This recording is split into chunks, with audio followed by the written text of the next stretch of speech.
ফেনীতে বন্যা নিয়ন্ত্রণ বাঁধের 15টি স্থানে ভাঙন, 30 গ্রাম প্লাবিত। টানা বৃষ্টিতে বরিশাল সাতক্ষীরা জলাবদ্ধতা, রাজধানীতে ভোগান্তি।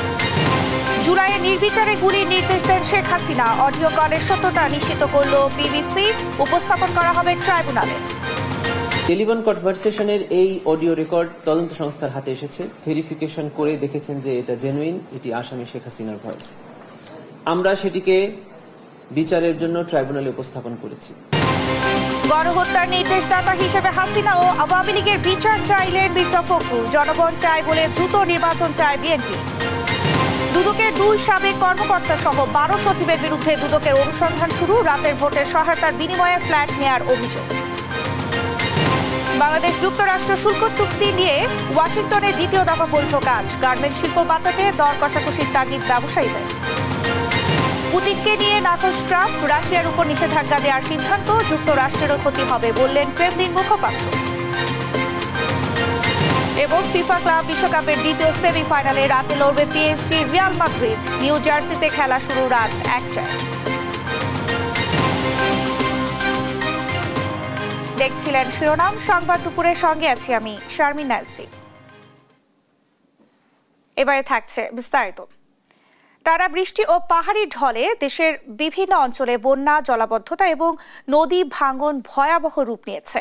ফেনীতে 3 নদীর বাঁধের 15টি স্থানে ভাঙনে প্লাবিত হয়েছে 30টি গ্রাম। এদিকে বরিশাল, নোয়াখালী, সাতক্ষীরা ও কক্সবাজারে জলাবদ্ধতা ও নিম্নাঞ্চল প্লাবিত হওয়ায় চরম দুর্ভোগে পড়েছেন স্থানীয়রা।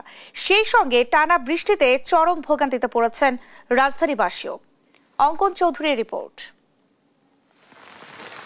ফেনীর পশুরাম ফুলগাজীতে টানা বৃষ্টি ও পাহাড়ি ঢলের কারণে মুহুরী, সিলেনিয়া ও কহুয়া নদীর 14টি স্থানে বাঁধ ভেঙে গেছে। এতে অন্তত 30টি গ্রাম প্লাবিত হয়েছে এবং পানিবন্দী অবস্থায় রয়েছে প্রায় 15,000 মানুষ। বরিশালে 24 ঘন্টায় 160 কিলোমিটার বৃষ্টিপাতের কারণে নগরীর বিভিন্ন সড়কে ভয়াবহ জলাবদ্ধতা সৃষ্টি হয়েছে। মৌসুমী বায়ুর প্রভাবে বৃষ্টি আরও কয়েকদিন চলতে পারে, এমনটাই জানিয়েছে আবহাওয়া অফিস। নদী বন্দরে 1 নম্বর সতর্কতা জারি থাকলেও লঞ্চ চলাচল স্বাভাবিক রয়েছে। নোয়াখালীতে টানা বৃষ্টির কারণে দেখা দিয়েছে জলাবদ্ধতা ও বন্যা পরিস্থিতি। গত 24 ঘন্টায় 208 কিলোমিটার বৃষ্টিপাত রেকর্ড হয়েছে। আবহাওয়া অফিসের পূর্বাভাসে বলা হয়েছে বৃষ্টি আরও 4 থেকে 5 দিন স্থায়ী হতে পারে। কক্সবাজার জেলার রামু উপজেলায় বাঘখালী নদীর মোহনায় 8টি স্থানে দেখা দিয়েছে ভয়াবহ নদী ভাঙন। অনেকের ঘরবাড়ি ইতিমধ্যেই নদীতে বিলীন হয়ে গেছে। ভাঙন আতঙ্কে মানুষ তাদের ঘরবাড়ি ছেড়ে নিরাপদ স্থানে চলে যেতে বাধ্য হচ্ছেন। টানা বৃষ্টি, পাহাড়ি ঢল ও নদী ভাঙ্গন মিলে দেশের বিভিন্ন অঞ্চলের মানুষের জীবনযাত্রা চরমভাবে বিপর্যস্ত হয়ে পড়েছে। ক্ষতিগ্রস্ত মানুষেরা সরকারি সহায়তার পাশাপাশি দ্রুত কার্যকরী ব্যবস্থা দেখতে চাচ্ছেন। অঙ্কন চৌধুরী, নিউজ ডেস্ক, দেশ টিভি। গেল বছরের জুলাই ছাত্র আন্দোলনে নিরাপত্তা বাহিনীকে প্রাণঘাতী অস্ত্র ব্যবহারের নির্দেশ দেন তৎকালীন প্রধানমন্ত্রী শেখ হাসিনা। সম্প্রতি ফাঁস হওয়া একটি অডিও বিশ্লেষণ করে এমন সত্যতা খুঁজে পেয়েছে বিবিসির অনুসন্ধানী ইউনিট বিবিসিআই। তবে সব অভিযোগ অস্বীকার করেছে হাসিনা ও তার দল। রায়হান কবির শুভ্রের রিপোর্ট। গেল বছর জুলাইয়ে সরকারি চাকুরিতে কোটা পদ্ধতি বাতিলের দাবির আন্দোলনের মধ্য দিয়ে সূচিত হয় জুলাই বিপ্লব। ঐতিহাসিক এ আন্দোলনে নিরাপত্তা বাহিনীকে প্রাণঘাতী দমন পীড়নের অনুমোদন দিয়েছিলেন তৎকালীন প্রধানমন্ত্রী শেখ হাসিনা। একটি ফাঁস হওয়া অডিওতে এমন সত্যতা খুঁজে পেয়েছে বিবিসির অনুসন্ধানী ইউনিট বিবিসি আই ইনভেস্টিগেশন।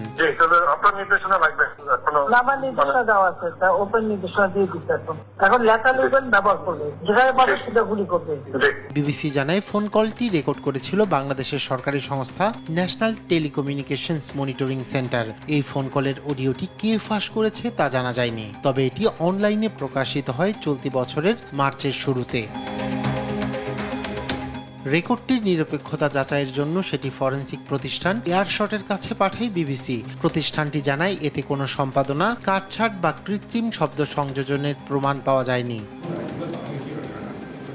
অডিওটি সম্পর্কে আওয়ামী লীগের একজন মুখপাত্র বলেন, দলের কোনো সিনিয়র নেতা এমনকি প্রধানমন্ত্রী নিজেও বিক্ষোভকারীদের বিরুদ্ধে প্রাণঘাতী বল প্রয়োগের নির্দেশ দিয়েছেন এমন অভিযোগ মিথ্যা ও ভিত্তিহীন। সে সময় যেসব সিদ্ধান্ত নেওয়া হয়েছিল সেগুলো পরিস্থিতির আলোকে এবং প্রাণহানি কমানোর উদ্দেশ্য বলেও দাবি তার।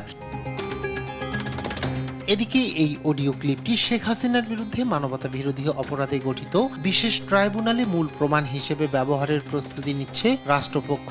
শেখ হাসিনা ভারতে অবস্থান করায় তার অনুপস্থিতিতেই মামলাটি চলছে। রায়হান কবি শুভ্র, নিউজ ডেস্ক, দেশ টিভি। মরণাস্ত্র ব্যবহার ও নির্বিচারে গুলির নির্দেশ দেয়া নিয়ে শেখ হাসিনার ফোনালাপের আন্তর্জাতিক ভেরিফিকেশন মামলার স্বচ্ছতা বাড়াবে। বিবিসিআই এর এই ডকুমেন্ট ট্রাইব্যুনালে উপস্থাপন করা হবে বলে জানিয়েছেন প্রসিকিউটর গাজী এম.এইচ. তামিম। ফাঁস হওয়া ফোনালাপ যাচাই করে তৈরি এই প্রতিবেদন শেখ হাসিনার বিরুদ্ধে অভিযোগ প্রমাণে শক্ত ডকুমেন্ট হবে বলে মনে করছে প্রসিকিউশন। নাইম আফসানের রিপোর্ট। জুলাই আগস্ট আন্দোলন দমনে আইনশৃঙ্খলা বাহিনীকে প্রাণঘাতী অস্ত্র ব্যবহার করে ছাত্র জনতার উপর নির্বিচারে গুলি চালানোর সরাসরি নির্দেশ দেন শেখ হাসিনা। এমন বেশ কয়েকটি ফোনালাপ ফাঁস হলেও সত্যতা নিয়ে প্রশ্ন তোলে নানা মহল। তবে এর সত্যতা নিশ্চিত করেছে বিবিসিআই ও আন্তর্জাতিক ফরেনসিক বিশেষজ্ঞরা। সাবেক প্রধানমন্ত্রীর ফোনালাপের আন্তর্জাতিক ভেরিফিকেশন গুরুত্বপূর্ণ ডকুমেন্ট আকারে ট্রাইব্যুনালে উপস্থাপন করা হবে বলে জানিয়েছেন প্রসিকিউটর গাজী এম.এইচ. তামিম। জুলাই গণঅভ্যুত্থান চলাকালে সাবেক প্রধানমন্ত্রী শেখ হাসিনা সে লেথাল উইপেন ব্যবহার করে নিরস্ত্র মানুষকে নির্মমভাবে হত্যার নির্দেশ দিয়েছিলেন। ড্রোন ব্যবহার করে এই প্রোটেস্টারদেরকে অবস্থান লোকেট করে তাদেরকে নিরূপণের চেষ্টা করেছেন। টেলিফোন কনভারসেশনের এই অডিও রেকর্ড তদন্ত সংস্থার হাতে এসেছে। তদন্ত সংস্থা যথাযথ কর্তৃপক্ষের নিকট থেকে তার ভেরিফিকেশন করে দেখেছেন যে এটা জেনুইন, এটি আসামি শেখ হাসিনার ভয়েস। আমরা সেটিকে বিচারের জন্য ট্রাইব্যুনালে উপস্থাপন করেছি। বৃহস্পতিবার শেখ হাসিনা সহ ৩ আসামির বিরুদ্ধে মামলার অভিযোগ গঠনের বিষয়ে আদেশ দেবেন ট্রাইব্যুনাল। অভিযোগ গঠন হলে মামলার বিচার কাজে এ অডিও গুরুত্বপূর্ণ প্রমাণ হবে বলে জানান প্রসিকিউশন। নাইম আফসান, দেশ টিভি, ঢাকা। জুলাই গণহত্যায় শেখ হাসিনার পাশাপাশি দল হিসেবে আওয়ামী লীগের দায় থাকলে এরও বিচার দাবি করেছে বিএনপি মহাসচিব মির্জা ফখরুল ইসলাম আলমগীর। জনগণ চায় বলে বিএনপি দ্রুত নির্বাচন চায় জানিয়ে তিনি বলেন, সংস্কার ও নির্বাচনের মধ্যে বিরোধ নেই, তাই যারা নির্বাচন পেছাতে চায় তাদের আরও ভেবে দেখা উচিত। নিয়াজ মোর্শেদের প্রতিবেদন। বৃহস্পতিবার সকালে আগারগাঁও নিউরোসায়েন্স হাসপাতালে চিকিৎসাধীন বিএনপি চেয়ারপারসনের উপদেষ্টা বীর মুক্তিযোদ্ধা আব্দুল কুদ্দুসকে দেখতে যান দলটির মহাসচিব মির্জা ফখরুল ইসলাম আলমগীর। এ সময় তার চিকিৎসার খোঁজখবর নেন তিনি। পরে গণমাধ্যমের সাথে কথা বলেন বিএনপি মহাসচিব। বলেন, সংস্কার আর নির্বাচন সাংঘর্ষিক নয়, যারা ফেব্রুয়ারিতে নির্বাচন চায় না তাদের আরো ভেবে দেখা উচিত। সুতরাং যারা মনে করেন যে নির্বাচন প্রয়োজন নেই, আমার মনে হয় তারা আবার চিন্তা করবেন। নির্বাচন প্রয়োজন জনগণের জন্য। সরকার একটা নির্বাচিত সরকার দরকার, যে নির্বাচিত সরকারের সঙ্গে জনগণের সম্পর্ক থাকবে। সেই কারণেই আমরা বলছি যে সংস্কারগুলো হচ্ছে, সংস্কারে আমরা অংশ নিচ্ছি, প্রত্যেকটি সংস্কারের দাবি আমরাই তুলেছি সবার আগে। সুতরাং সংস্কার এবং নির্বাচন এর মধ্যে কোনো কন্ট্রাডিকশন নেই, দুটো একসাথেই চলবে। প্রশ্নের জবাবে তিনি বলেন, জুলাই গণঅভ্যুত্থান ঘিরে শেখ হাসিনার পাশাপাশি আওয়ামী লীগ দলীয়ভাবে অপরাধ করলে দলেরও বিচার হওয়া উচিত। দলের প্রধান শেখ হাসিনা তিনি এককভাবে, আমি মনে করি, responsible for the killing of thousands of people এবং যেন টর্চার নিপীড়নের জন্য তিনি দায়ী। তার বিচার ইতিমধ্যে শুরু হয়েছে। আমরা আশাবাদী তিনি এবং তার সঙ্গে যারা এই হত্যাকাণ্ডের সঙ্গে, গণহত্যার সঙ্গে এবং এই ফ্যাসিস্ট আক্রমণের সঙ্গে জড়িত তাদের প্রত্যেকেরই বিচার হবে। সেই হিসাবে দল যদি আইনের আওতায় নিয়ে এসে দলও যদি আমরা দেখা যায় যে দলগত হিসাবে, তাহলে অবশ্যই তাদেরও বিচার হওয়া উচিত বলে আমি মনে করি। গণতন্ত্র ফেরাতেই লড়াই চলছে জানিয়ে মহাসচিব বলেন, জনগণ নির্বাচন চায় বলেই বিএনপি এ দাবি তুলেছে। গণতন্ত্রের সবচেয়ে বড় শক্তি যদি কেউ থাকে সেটা হচ্ছে বিএনপি। নিয়াজ মোর্শেদ, দেশ টিভি, ঢাকা। টানা বৃষ্টিপাত ও উজানের পানিতে ফেনীর পরশুরাম ও ফুলগাজীতে মুহুরী ও সিলোনিয়া নদীর বেড়িবাঁধের 15টি স্থানে ভাঙন দেখা দিয়েছে। এ নিয়ে আরো জানাতে সরাসরি যুক্ত হচ্ছেন সহকর্মী তোফায়েল আহমেদ নিলয়। নিলয়, ভাঙনে কয়টি গ্রাম প্লাবিত হয়েছে, বিস্তারিত জানাবেন। ধন্যবাদ। আমি এই মুহূর্তে রয়েছি ফুলগাজী উপজেলার যে ফেনী ফুলগাজী এবং পরশুরাম যে আঞ্চলিক সড়ক রয়েছে সেই সড়কে আমরা এখানে এসে সকাল থেকে যেটি দেখেছি, এই সড়কে সকালে পানি কিছুটা কম থাকলেও বেলা বাড়ার সাথে সাথে কিন্তু এই সড়কে পানির পরিমাণ প্রায় 3 থেকে 4 ফিট পরিমাণ পানি বৃদ্ধি পেয়েছে। তবে ইতিমধ্যে এই ফেনীর সাথে ফুলগাজী এবং পরশুরামের যোগাযোগ বন্ধ রয়েছে। কিছু মানুষ অনেকটা দুর্ভোগ করে কিন্তু এই পানিবন্দী সড়ক তারা অতিক্রম করছে। বড় ধরনের ট্রাক এবং কি বড় 3 হুইলার যে সকল গাড়িগুলো আছে সেগুলোর দিয়ে তারা এই সড়কটি অতিক্রম করছে। তবে মানুষের মধ্যে অনেক দুর্ভোগ এবং কষ্ট আমরা সেটি দেখেছি। আমার পিছনে দেখতে পাচ্ছেন যে এই সড়কটি ইতিমধ্যে পানির নিচে নিমজ্জিত রয়েছে। আপনাকে বলে রাখি যে ভারতের উজান থেকে নেমে আসা পাহাড়ি ঢলে ফেনীর ফুলগাজী এবং পরশুরামের মুহুরী এবং সিলোনিয়া নদীর 15টি পয়েন্টে ভাঙন দেখা দিয়েছে। এই ভাঙনের ফলে অন্তত 30টি গ্রাম প্লাবিত হয়েছে বলে আমরা খবর পেয়েছি। তবে আমরা দেখেছি যে এখানকার পানি উন্নয়ন বোর্ড তারা বলছে যে বাঁধগুলো ভেঙেছে, সেই বাঁধগুলো আগামী যে বাঁধগুলো ভেঙেছে সেই বাঁধগুলো থেকে পানি যতক্ষণ পর্যন্ত সরবে না ততক্ষণ পর্যন্ত সেগুলো মেরামত করতে পারবে না। সেগুলো মেরামত করবে যখন পানি নামবে এরপরে। তবে আমরা দেখেছিলাম যে এখানে যে উপজেলা প্রশাসন এবং জেলা প্রশাসনের পক্ষ থেকে যে সকল মানুষের মধ্যে এক ধরনের রয়েছে, তারা শুকনো খাবার কিংবা কোনো ধরনের সহায়তা এখনো পর্যন্ত পায়নি বলে তারা বলছে। তবে তারা বলছে যে স্থানীয় প্রশাসন এখনো পর্যন্ত কোনো পানিবন্দী মানুষদের কোনো ধরনের সহায়তা প্রদান করেনি বলেও আমরা স্থানীয় মানুষের কাছ থেকে অভিযোগ পেয়েছি। তবে এখানকার পানি উন্নয়ন বোর্ড বলছে যে পানিগুলো নামার সাথে সাথে বাঁধগুলো মেরামত করবে। এছাড়া আমরা আরেকটি বিষয় বলি যে এখানে উপজেলা প্রশাসনের পক্ষ থেকে 131টি শিক্ষা প্রতিষ্ঠানকে আশ্রয় প্রকল্প হিসেবে ঘোষণা করা হয়েছে। সেসব আশ্রয় প্রকল্পে প্রায় 6.5 লক্ষ টাকার শুকনো খাবার এমনকি দুপুরে খাবার জেলা প্রশাসনের পক্ষ থেকে দিচ্ছে বললেও কিন্তু স্থানীয়রা না পাওয়ার অভিযোগ করছে। তো এই ছিল আমার কাছে বাঁধ ভাঙা নিয়ে সর্বশেষ তথ্য। নিলয়, আপনাকে ধন্যবাদ। দর্শক, ফেনীর বেড়িবাঁধের 15টি স্থানে ভাঙন দেখা দিয়েছে। এ নিয়ে বিস্তারিত জানাচ্ছিলেন আমাদের সহকর্মী তোফায়েল আহমদ নিলয়। বৈষম্য বিরোধী আন্দোলনকে এগিয়ে নিতে চুয়াডাঙ্গায় শুরু হয়েছে জুলাই পদযাত্রা। বুধবার সকাল থেকে আলমডাঙ্গা উপজেলার হাটবোয়ালিয়া থেকে এই কর্মসূচির সূচনা হয়। চুয়াডাঙ্গা শহীদ হাসান চত্বরে পথসভা হবে। সেখানে দেশের বিভিন্ন প্রান্ত থেকে আসা এনসিপি নেতাকর্মীরা জড়ো হতে শুরু করেছেন। পদযাত্রার নেতৃত্ব দিচ্ছেন এনসিপির আহ্বায়ক নাহিদ ইসলাম, মুখ্য সংগঠক সার্জিস আলম ও হাসনাত আব্দুল্লাহ এবং ডাক্তার তাসনিম জারা। আয়োজকরা বলছেন, গণতন্ত্র, সামাজিক ন্যায় বিচার ও বৈষম্যহীন সমাজ ব্যবস্থার দাবিতেই এই পদযাত্রা। চুয়াডাঙ্গাবাসী সহ সবার স্বতঃস্ফূর্ত অংশগ্রহণ কামনা করেছেন নেতারা। জুলাই পদযাত্রার অংশ হিসেবে আজ চুয়াডাঙ্গাতে পথসভা করবেন জাতীয় নাগরিক পার্টি এনসিপি নেতারা। এ নিয়ে আরো জানাতে সরাসরি যোগ দিচ্ছেন সহকর্মী খায়রুজ্জামান সেতু। পদযাত্রা ঘিরে জাতীয় নাগরিক পার্টির পক্ষ থেকে কি কি বার্তা দেওয়া হচ্ছে জানাবেন। ধন্যবাদ জানছি। আপনি জানেন কিন্তু চুয়াডাঙ্গাতে কিন্তু আজকে কিন্তু এনসিপি পদযাত্রা অনুষ্ঠিত হচ্ছে। ইতিমধ্যে কিন্তু গতকালকে কিন্তু আমাদের চুয়াডাঙ্গার পার্শ্ববর্তী জেলা মেহেরপুরে কিন্তু পদযাত্রা অনুষ্ঠিত হয়েছে। মেহেরপুর পদযাত্রা গতকাল শেষ করে কিন্তু আজকে চুয়াডাঙ্গার আলমডাঙ্গা উপজেলার হাটবোয়ালিয়া নামের স্থান থেকে কিন্তু এনসিপি ইতিমধ্যে পদযাত্রা শুরু করেছে। পদযাত্রা শেষে কিন্তু আলমডাঙ্গার আলতাইবা মোড়ে কিন্তু তারা পথসভা করে। এই পথসভায় কিন্তু আক্তার হোসেন সহ বিভিন্ন নেতৃবৃন্দ কিন্তু বক্তব্য রাখেন। এই সময় কিন্তু আক্তার হোসেন বলেন যে চুয়াডাঙ্গার যে বাংলাদেশের মানুষকে যে সরাসরি গুলি করার নির্দেশ দিয়েছিল যে শেখ হাসিনা, সেই শেখ হাসিনাকে কিন্তু পার্শ্ববর্তী ভারতের মোদী সরকার কিন্তু আশ্রয় দিয়েছে এবং এই আশ্রয় দেওয়ার জন্য কিন্তু ভারতের মোদী সরকারকে ইতিহাসের কাছে দায়বদ্ধ করতে হবে। সেখানে এছাড়া আরো বক্তব্য রাখেন কেন্দ্রীয় নেতৃবৃন্দ। আলমডাঙ্গার আলতাইবা মোড়ে পথসভা শেষে কিন্তু নেতৃবৃন্দ চুয়াডাঙ্গার উদ্দেশ্যে রওনা করে। ইতিমধ্যে কিন্তু নেতৃবৃন্দ চুয়াডাঙ্গার উদ্দেশ্যে রওনা করে পৌঁছে গিয়েছে। এখনো পর্যন্ত আমরা কিন্তু মঞ্চে দেখতে পাচ্ছি, তবে কিছুক্ষণের ভিতরে কিন্তু মঞ্চে পৌঁছিয়ে যাবে বলে জানিয়েছে। এছাড়া কিন্তু আজকের এই পদযাত্রা কিন্তু আলমডাঙ্গা এবং চুয়াডাঙ্গাতে কিন্তু জনসমুদ্র নাই, কারণ মানে এক নজর সার্জিস আলম, হাসনাত আব্দুল্লাহ, নাহিদ ইসলামকে দেখার জন্য কিন্তু সবাই কিন্তু রাস্তার ধারে দাঁড়িয়ে স্বাগত জানিয়েছে এবং শুধু তাই নয়, হাতে হাত মেলানোর চেষ্টা করেছে।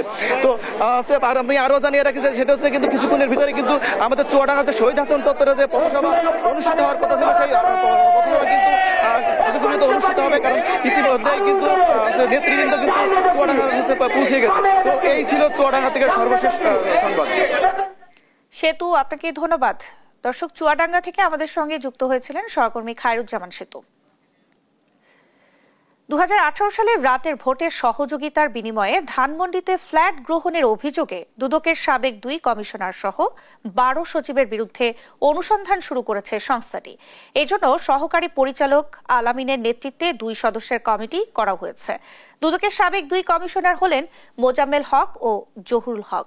সাবেক সচিবদের মধ্যে আছেন ইউনুসুর রহমান, এম এ কাদের সরকার, আসলাম আলম, আক্তারি মমতাজ, সিরাজুল হক খান সহ অন্যরা। শেখ হাসিনা সরকারের পক্ষ থেকে শত কোটি টাকার এই ভবনে গেল 8 মে গণপূর্ত ও ধানমন্ডিতে অভিযান চালায় দুদক। অভিযানে ফ্ল্যাট বরাদ্দের অনিয়মের প্রাথমিক প্রমাণ পাওয়ায় অনুসন্ধানের সিদ্ধান্ত নেওয়া হয়। এদিকে 8 জুলাই 12 সচিবের জন্য নির্মাণাধীন ভবনে ফ্ল্যাটের বরাদ্দ গণপূর্ত মন্ত্রণালয় বাতিল করলেও বরাদ্দের ক্ষেত্রে অনিয়ম অনুসন্ধান করবে বলে জানিয়েছে দুদক। বাংলাদেশ ও যুক্তরাষ্ট্রের মধ্যে পারস্পরিক শুল্ক চুক্তি নিয়ে দ্বিতীয় দফার আলোচনা শুরু হবে আজ। বুধবার থেকে শুক্রবার পর্যন্ত ওয়াশিংটনে হবে এই আলোচনা।